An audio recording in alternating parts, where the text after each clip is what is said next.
এই যে আমাদের হোটেল, হোটেলের নাম হচ্ছে বান্নকানং। ফ্রি ওয়াইফাই পাসওয়ার্ড আছে। এখানে একটা এসি রুম দিয়েছে।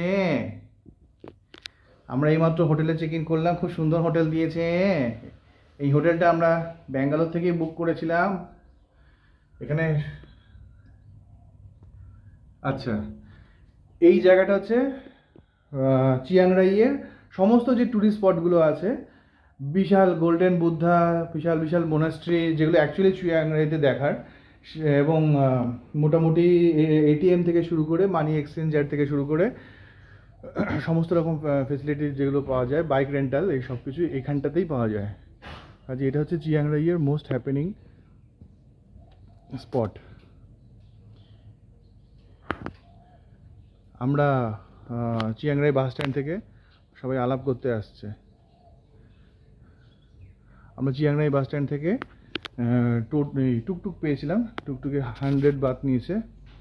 আমরা এই স্পটে চলে এসেছি, প্রায় 10 কিলোমিটার মতো চিয়াংরাই টার্মিনাল থেকে, টার্মিনাল 2 থেকে।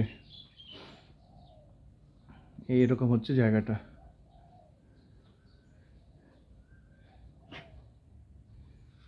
ওই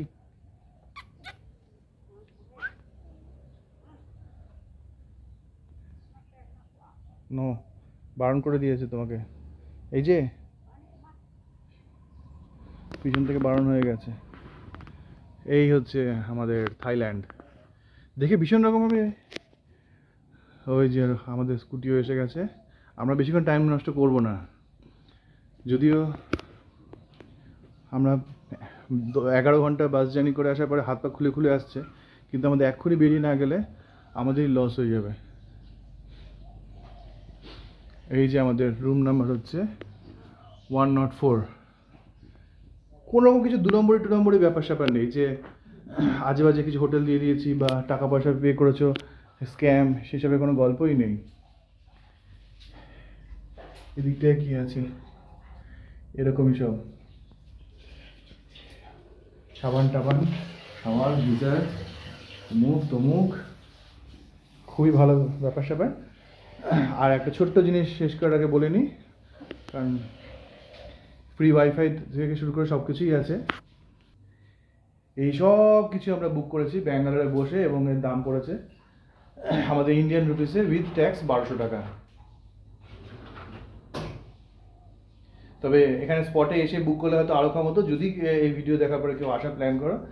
নিয়ম হচ্ছে এখানে যে booking.com-এ পাওয়া যায়, এবং এই সাথেও মেক মাই ট্রিপেও পাওয়া যায় অনেক হোটেল, যেগুলোতে থাকে লেখা যে পে অ্যাট প্রপার্টি। সেরকম হোটেল বুক করো, তোমাকে প্রথমে কিছু পে করতে হবে না, কিন্তু তোমাকে ক্রেডিট কার্ড নাম্বার ইউজ করতে হবে। আমি অনেক মারামারি করে এখানে ক্রেডিট কার্ড নিতে হয়েছে আমাকে এই হোটেল বুক করার জন্য। সেই ক্রেডিট কার্ড দিয়ে বুক করার পরে তারপরে কী করতে হবে, যেই মুহূর্তে তোমার ইমিগ্রেশন ক্লিয়ার হবে, সঙ্গে সঙ্গে থাইল্যান্ডে পা দিয়ে এয়ারপোর্ট থেকে বেরিয়ে ঝপাঝপ সমস্ত বুকিংগুলো ক্যান্সেল করে, তারপরে যখন তুমি নিজের স্পটে আছো, সেই স্পটে সেই বুঝে পারছো না ক্যান্সেল করতে হবে না সেই বুঝে ঝপাং করে তুমি সেগুলো ক্যান্সেল করে নিজের মতো হোটেল বুক করতে পারো। তাহলে কী হবে, তোমার জার্নিটা অনেক ইজি হবে। যেমন আমরা অনেক বাস জার্নি করে সকালবেলা, যখন ইনফ্যাক্ট রাত্রিবেলা আমরা 5টার সময় যখন পৌঁছেছিলাম, আর তখন শরীর দিচ্ছিল না, হাত পা খুলে আসছিলো অতক্ষণ বাস জার্নি করে, তখন আমরা আশেপাশে কোনো হোটেলে উঠে যেতে পারতাম।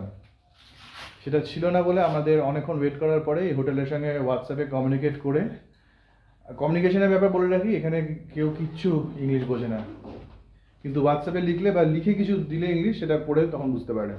এদের প্রোনাউন্সিয়েশনটা এমন ডেঞ্জারাস রকম যে আমাদের কিছু কথা এরা বোঝে না। ঠিক আছে, আমাদের এবার ঝপাং করে চান টান করে বেরোতে হবে।